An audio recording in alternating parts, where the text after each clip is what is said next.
by that previous logic that we were using, without thinking about it in much depth, I pointed out to you that this circuit is identical to this circuit.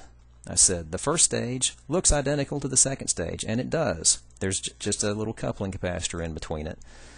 So we assumed then that they'd have the same gains, that because these two circuits are identical, shouldn't they have the same voltage gain? Minus 85.4 in both cases. That's what we figured out last time. Speaking of last time, let's remember how we analyzed that circuit. This was the circuit. This is the single stage amplifier that we analyzed last time. It's identical to each of the stages in the circuit that we had this time. We took this original circuit, we constructed a small signal equivalent circuit to represent it, and I'm going through this kind of hurriedly just because this is a review of last time. We analyzed this small signal equivalent circuit, went through all the equations, canceled out the V pi here, and we came up with minus 85.4. Okay. In performing this analysis, the reason why we were able to substitute minus GM V pi RC up here, that came about because this current GM V pi is flowing through this resistance RC. If you remember that, GM V pi amperes flowing upward through RC produce a voltage drop of minus GM V pi RC. So we plugged that in there and canceled out the V sub pi's. This assumes, in order to be able to make that substitution, this assumes that there is nothing connected in parallel with this resistor. In other words, the output of this circuit is open circuited, or it is an open circuit output, we call it.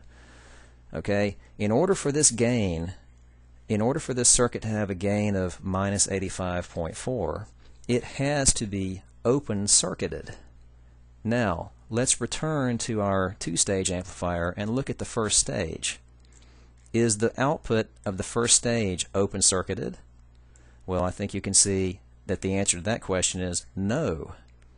Okay, the gain of this first stage would be minus 85.4 if there were nothing connected here.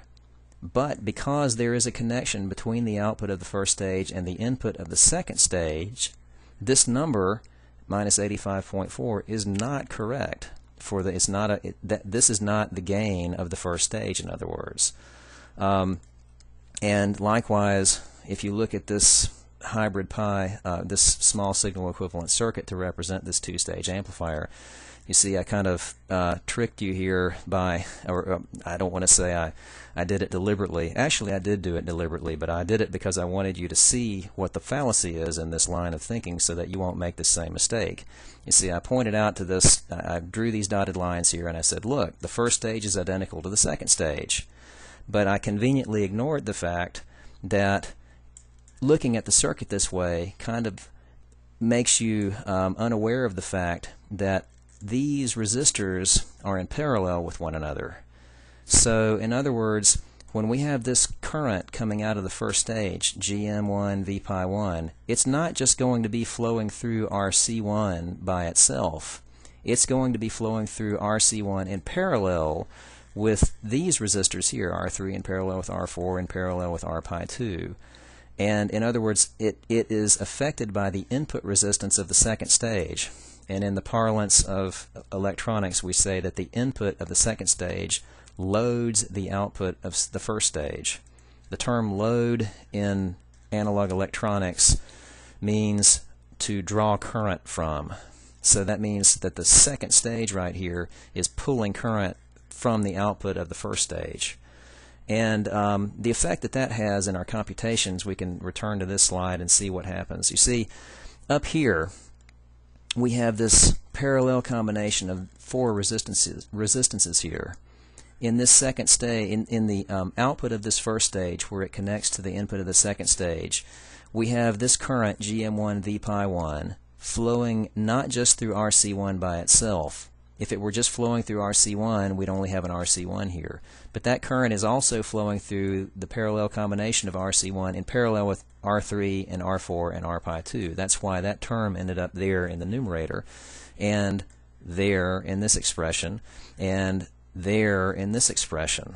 Okay, so we refer to these parallel resistances, and by the way, notice the effect that it has. You see, we've got 80K in parallel with 20K in parallel with 2.34K. That's really small. So this is a significant reduction in the resistance, and we refer to these kinds of effects as loading effects. Okay, so the result is that when we take our G sub m squared and multiply it times the resistance, it's not just going to be the single collector resistor that's a 2K ohm resistor. It's going to be 2K ohms in parallel with something that's about 2K ohms, which is why instead of getting 7,293, we get something that's approximately half of that. Okay, in other words, the thing that I want you to remember about this, and this is one of the pitfalls of doing multi-stage amplifier analysis if you don't understand these concepts, the loading effects of the second stage will reduce the gain of the first stage.